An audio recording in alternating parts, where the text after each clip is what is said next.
Merci beaucoup. Monsieur le chancelier, vous nous avez libéré des obligations protocolaires selon l'usage de cette maison, mais permettez-moi tout de même de vous remercier, Madame la secrétaire perpétuelle, de votre accueil, de vos paroles chaleureuses. Et pour rendre à César ce qui est à César, ce qui est dans le thème de ces interventions, je voudrais dire que ce colloque est surtout l'œuvre de Benoît Pellistrandi, de Denis Pelletier et de Philippe Laborde, avec toute l'équipe de l'Institut Lustiger. Et Monsieur le chancelier, je vous remercie de tout cœur de l'accueil spontané que vous avez fait à notre demande d'avoir une séance ici même. Et puis, je ne peux pas ne pas penser à l'émotion qui était la vôtre après les adieux du cardinal, et quand vous avez, avec beaucoup de discrétion, je vous rassure, Madame la secrétaire perpétuelle, partagé avec moi cette émotion des adieux du cardinal, ici même, dans cette salle vénérable. Mais quelques propos intitulés « L'évêque dans la cité, la théologie politique en actes du cardinal Jean-Marie Lustiger » ne vont pas prendre le contre-pied de ce qui nous a été si bien dit par le professeur Philippe Portier, mais apporter tout simplement un léger contrepoint. J'introduis ce propos en évoquant la fascination paradoxale du cardinal Lustiger pour les réalités politiques. Tout au long de sa vie, toute sa vie, pour reprendre le fameux incipit des mémoires de guerre du général de Gaulle, Jean-Marie Lustiger s'est fait une certaine idée de la France, mais a surtout manifesté un grand intérêt pour les réalités politiques. Né dans une famille juive sécularisée qui s'était intégrée avec ferveur à la République des droits de l'homme, nous l'avons déjà évoqué plusieurs fois, il a vécu avec intensité l'effervescence de la libération. Aumônier d'étudiants durant les années de la guerre d'Algérie, il a pris des initiatives audacieuses pour apaiser les esprits, invitant des adversaires, François Mauriac, Edmond Michelet, avec qui vous avez collaboré, Monsieur le chancelier, Georges Bidault, à prendre la parole ensemble à Notre-Dame de Paris. On a évoqué cette veillée de prière hier avec Florian Michel, et cette veillée fit d'ailleurs la une du Canard enchaîné, avec un dessin où on voit chacune de ces personnalités à genoux, demandant à Dieu pour l'autre tout le mal qu'il lui souhaite. En contact avec Léopold Sédar Senghor, son futur confrère de l'Académie, pour préparer cette veillée, le cardinal ayant souhaité des interventions de chefs d'État,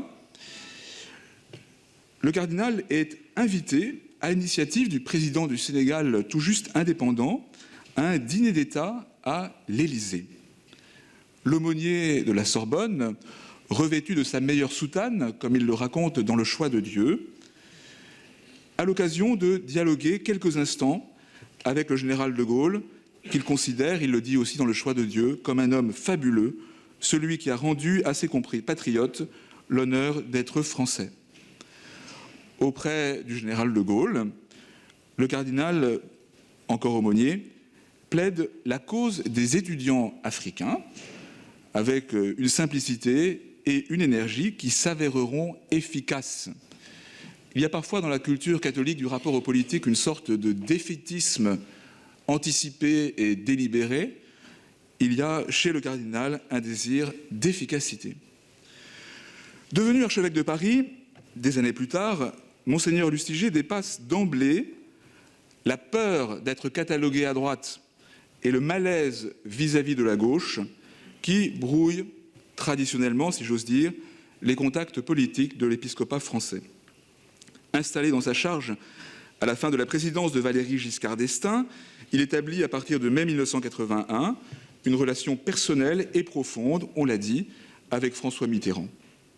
Cette affinité intellectuelle et spirituelle ne l'empêche pas de s'engager vigoureusement dans la défense de l'école privée sous contrat, dont il sait qu'elle constitue une expression emblématique et décisive de la liberté des catholiques en France. Au plus fort de la crise, il ne craint pas de dénoncer à la une du Monde un manquement à la parole donnée de la part du gouvernement. Plus tard, il se battra aussi pour le respect de rythmes scolaires, permettant aux enfants scolarisés dans les écoles publiques de fréquenter le catéchisme comme le prévoit la loi. Dans ce contexte, il retrouvera au cabinet de Bertrand Delanoë, maire de Paris, Alain Gesmar, qui l'a connu sur les barricades de mai 68. au moment de la première loi de bioéthique et de sa première révision, mais aussi chaque fois que l'actualité lui semble l'imposer, le cardinal Lustiger multiplie les contacts et les prises de position dans les émissions politiques, nous l'avons vu tout à l'heure, de la radio et de la télévision, ainsi que dans le Figaro et la Croix, mais aussi Le Monde et même Libération. Sa première interview à Libération a fait date. Cette attention, cette fascination, diront certains, de Jean-Marie Lustiger pour les réalités politiques ne se limite pas au cadre français. Dès les premiers mois de son épiscopat, le nouvel archevêque prend la parole en marge d'une conférence des Nations Unies sur les pays les moins avancés, qui se tient dans les locaux de l'UNESCO, avec une vigueur qui anticipe les accents prophétiques du pape François. Je le cite. « Nous, les pays riches, nous avons aspiré à notre profit toute la vie du monde, et c'est pourquoi nous sommes peut-être déjà morts, car nous sommes en train de perdre notre âme. » Je le cite encore. « Quand nous n'accordons pas aux moins avancés l'égale dignité des enfants de Dieu, quand nous voulons conquérir à notre profit le monde entier et ses richesses, alors que Dieu les a donnés à tous les hommes pour leur bonheur, quand nous enlevons ainsi à nos frères leur dignité d'homme, nous perdons la nôtre. » Les questions européennes intéressent au plus haut point l'enfant d'immigrés polonais qui porte dans son cœur les stigmates de la guerre et de l'enfer d'Auschwitz. Il publie 2 livres à ce sujet. Nous avons Rendez-vous avec l'Europe en 1991 et Pour l'Europe, un titre schumannien, Pour l'Europe, un nouvel art de vivre en 1999. Après avoir soutenu intensément le combat pacifique des Polonais contre le joug communiste, il prononce à Augsbourg, quelques jours après la chute du mur de Berlin, une sorte de manifeste en faveur du commencement, rendu paradoxalement possible en raison de l'acuité des enjeux éthiques contemporains, d'une véritable ère chrétienne. Tout cela, en dépit des apparences, ne doit pas conduire à conclure que le cardinal Lustiger voulait exercer un rôle immédiatement politique ou qu'il se comportait en homme politique. Il savait que la force de sa parole publique était en fait proportionnelle à la profondeur de son enracinement spirituel.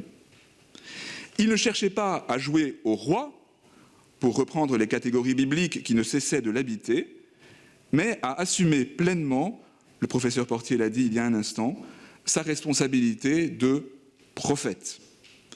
Pour faire écho à une fameuse lettre pastorale de son grand prédécesseur, le cardinal Emmanuel Soire, le prêtre dans la cité, il se comportait intensément en évêque dans la cité.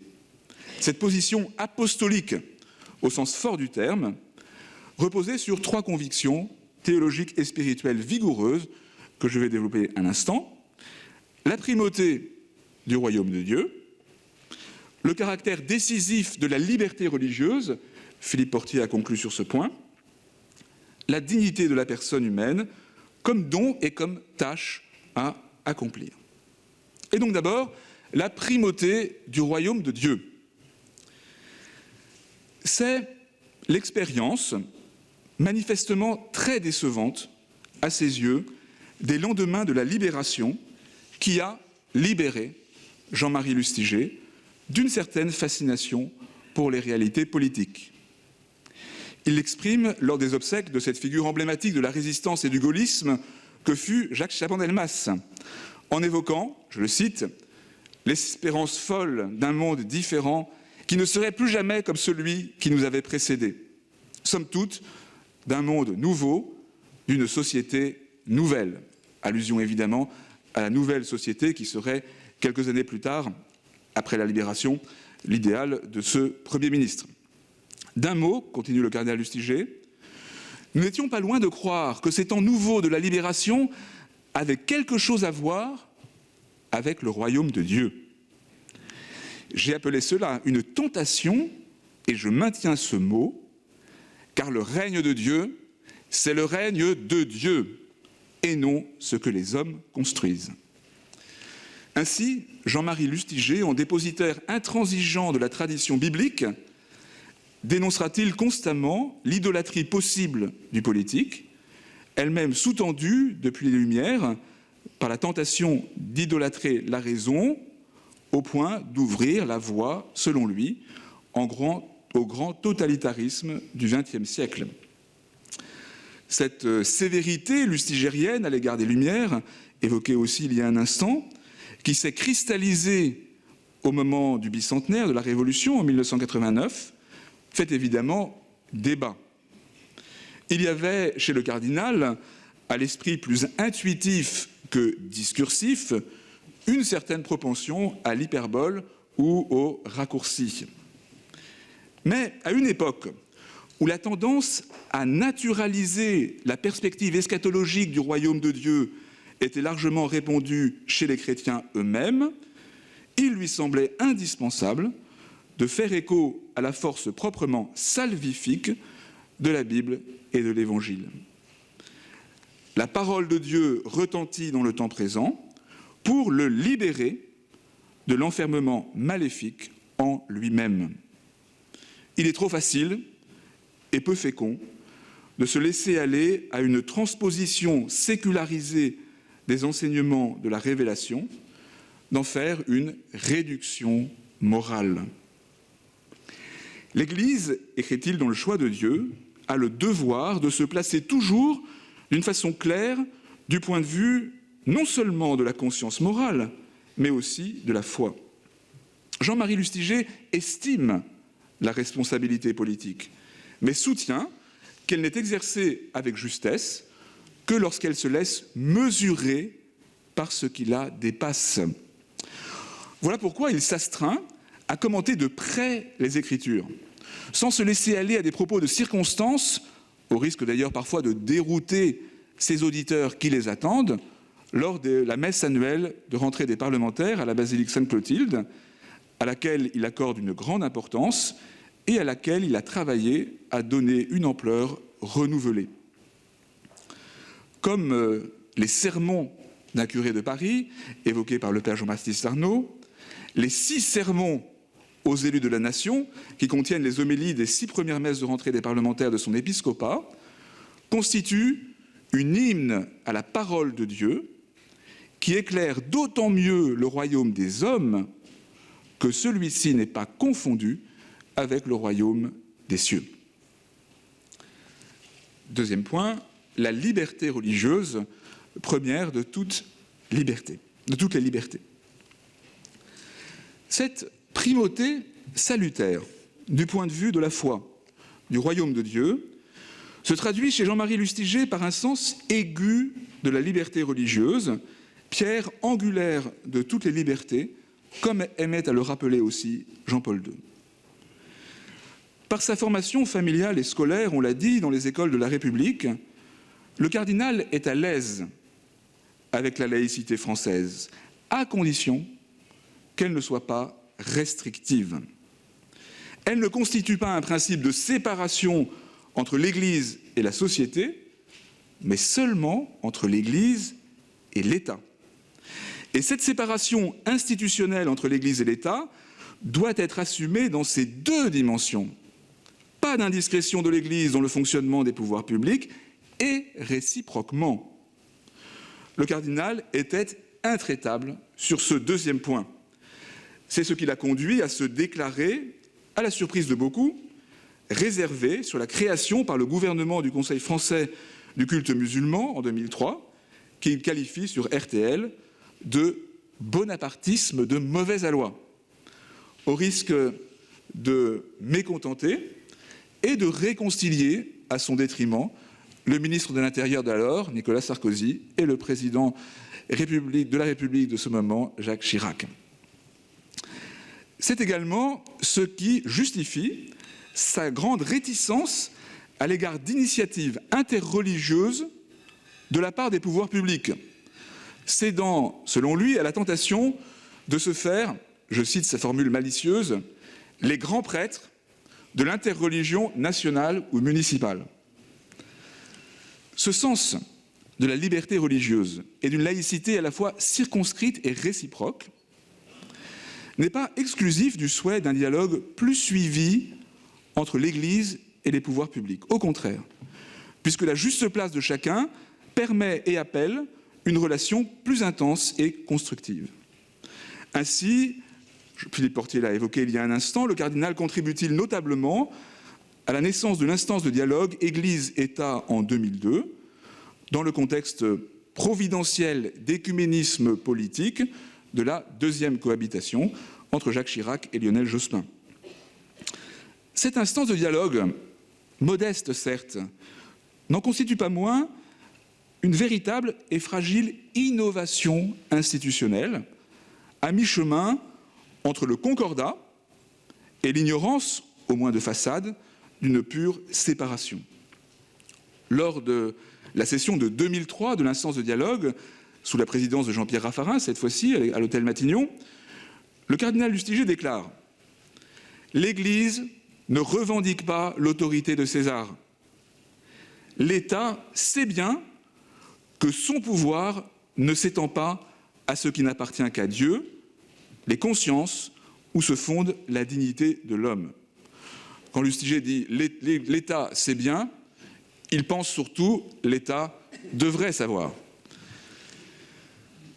Il ajoute « Face à la complexité actuelle du phénomène religieux dans notre société, la tradition française, qui consiste à traiter chacune des religions pour elle-même, dans le respect de son inscription propre dans l'histoire, le droit et les coutumes, apparaît particulièrement précieuse. » Là aussi, il évoque une tradition, surtout pour la promouvoir.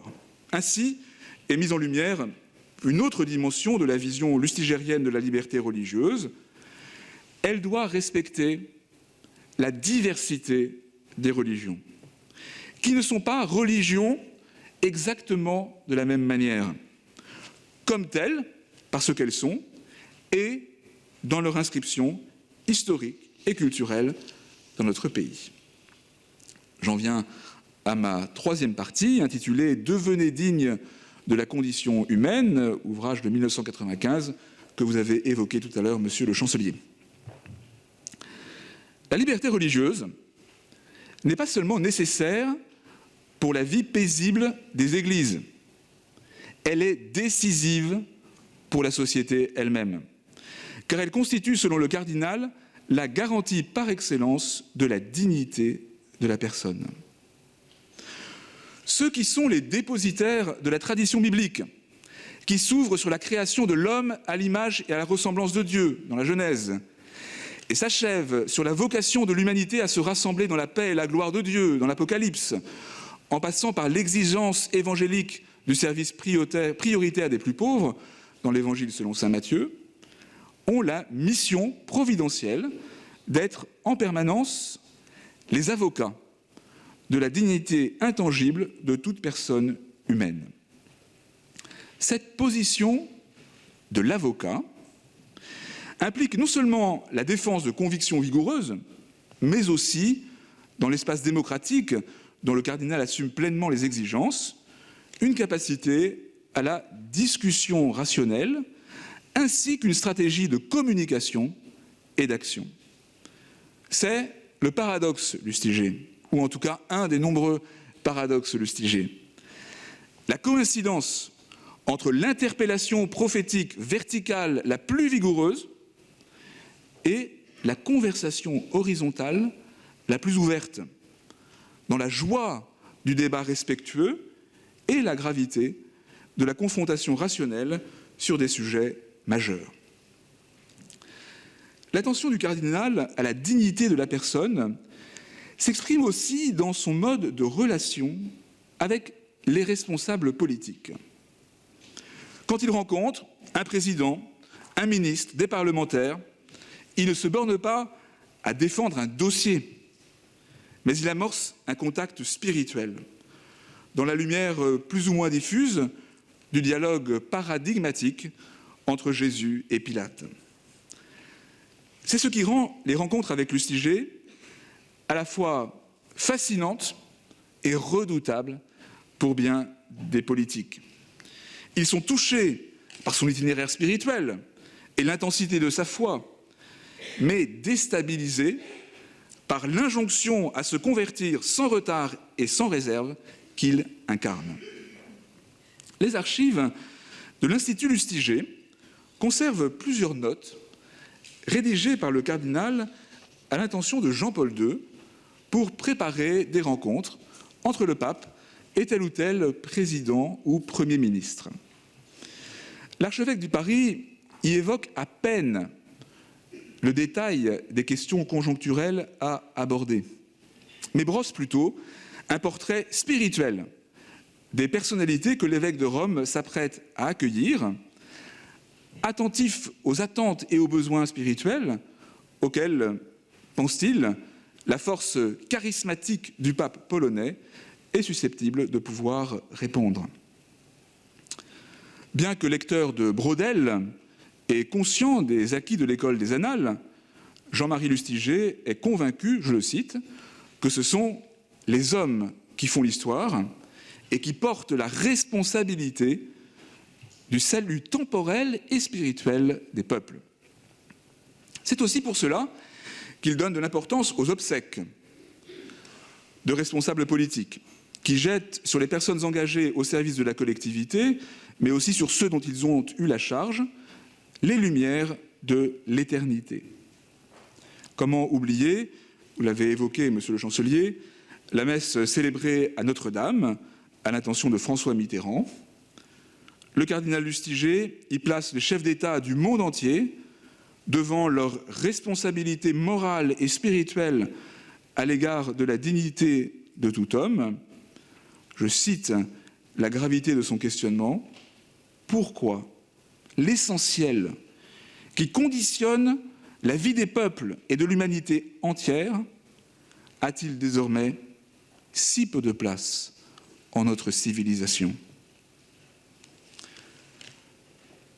Je conclus en évoquant la spiritualité politique du Magnificat. Le cardinal Lustiger était particulièrement attentif à un rendez-vous de la France avec elle-même, avec son histoire spirituelle, avec sa responsabilité à l'égard de la dignité de toute personne humaine. La messe célébrée chaque année à Notre-Dame en souvenir du Magnificat de la Libération. Au début de l'année 2002, l'aumônier des anciens de la 2e DB suggérait au cardinal de délocaliser cette messe annuelle aux Invalides pour éviter la rumeur invasive des touristes visitant Notre-Dame. Une telle délocalisation est inenvisageable pour le cardinal. Elle constituerait pour lui une amputation de notre mémoire nationale et spirituelle. Et Jean-Marie Lustiger d'exhumer le dispositif médiéval des messes de fondation pour pérenniser la messe du Magnificat. Un acte de fondation est signé solennellement à l'archevêché au printemps 2002, en présence d'Yves Guéna, président de la Fondation Charles de Gaulle, de Michel Alliot-Marie, ministre de la Défense, et de Bertrand Delanoë, maire de Paris, écuménisme politique toujours. En août 2004, le cardinal décide, avec l'aide de son secrétaire de l'époque, Monseigneur de Sinetti, de donner une ampleur particulière aux 60 ans du Magnificat de la Libération. Moment interreligieux dont il a pris l'initiative à l'extérieur de la cathédrale, suivi d'une messe solennelle en présence du président de la République, qu'il a fallu un peu pousser, avec le chœur des armées françaises et des archevêques de tous les pays belligérants. En introduisant cette cérémonie, le cardinal rappelle, il y a 60 ans, après avoir descendu l'avenue des Champs-Élysées avec la foule immense des Parisiens, le général de Gaulle et à ses côtés le général Leclerc, les représentants de la résistance entrèrent dans Notre-Dame. Alors jaillit sur leurs lèvres le chant parisien, toujours cette attention musicale, le ton parisien du Magnificat, qui nous met aussi dans l'esprit du concert de ce soir, le chant parisien, joyeux et grave du Magnificat, repris par la foule. Tel est ce moment qui, aux yeux de la France et du monde entier, manifestait que Paris était enfin libre. Audace et relecture historique du cardinal Lustiger, libération est pleinement accomplie pour Paris au moment du chant du Magnificat. Le Magnificat de la Libération révèle pour lui que la liberté et la dignité sont ultimement un don de Dieu. Dans cette action de grâce féminine de la Vierge Marie est exaltée, d'une manière qui déplaisait à Charles Maurras, vous le savez, les pauvres et les humbles dont la situation est transformée par le Christ. En se rendant à Notre-Dame, le général de Gaulle, au-delà des blessures de la séparation du début du XXe siècle et des ambiguïtés de certains hommes d'Église durant la guerre, avait conscience de réconcilier la France avec elle-même.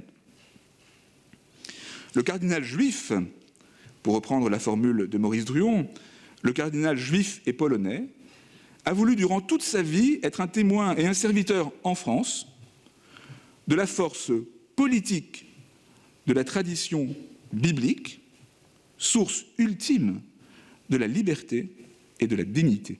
Merci.